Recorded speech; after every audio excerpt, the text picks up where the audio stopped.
তো বন্ধুরা, আজকে আমি ধুমা রান্না করব। এটাকে আমাদের এদিকে ধুমা বলে, এখন আপনাদের এদিকে কি বলে জানি না। তো এটাকে ঠিক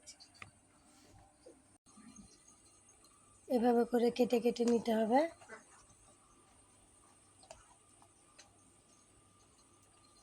এখন এটাকে আমি ভাজি রান্না করব।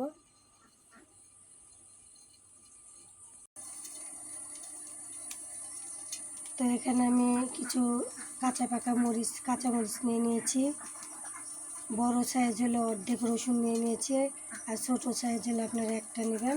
এখানে আমি ছোট ছোট 3টা পেঁয়াজ নিয়েছি। তো এখানে কড়াই পরিষ্কার করে ধুয়ে কড়াই গরম করে নিয়েছি। এখন আমি এখানে পরিমাণ মতো সয়াবিন তেল দিয়ে দেবো।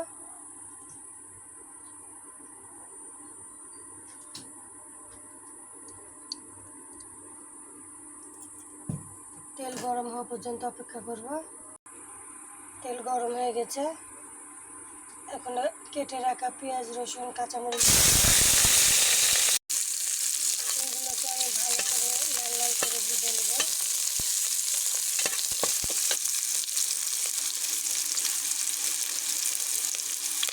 তো পেঁয়াজ লাল লাল করে ভাজা হয়ে গেছে। তো এখন আমি তরকারিগুলো দিয়ে দেবো।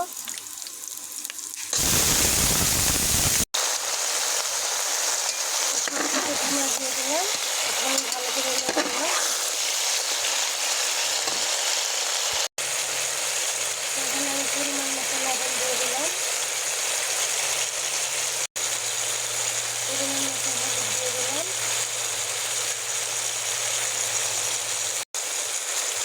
এবার আমি ভালো করে নেড়ে দেবো।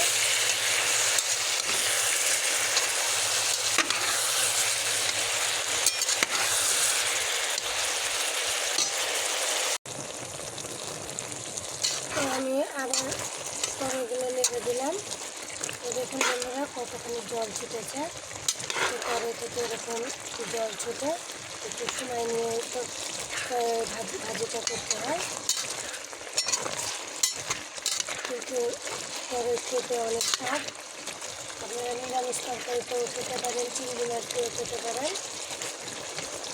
আর এইভাবে ভাজি করলেও খেতে অসাধারণ স্বাদ।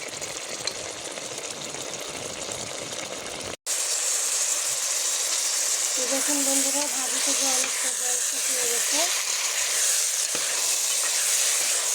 আমি আবারও ভালো করে নিয়ে দিচ্ছি।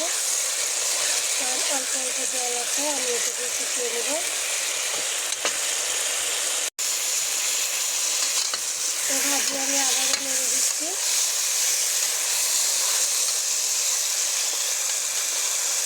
তো দেখুন বন্ধুরা, ভাজি হয়ে গেছে। আমি চুলার আঁচটা বন্ধ করে দিলাম। দেখুন জল একেবারে নেই, জল শুকিয়ে গেছে। এখন আমি নামিয়ে নেব।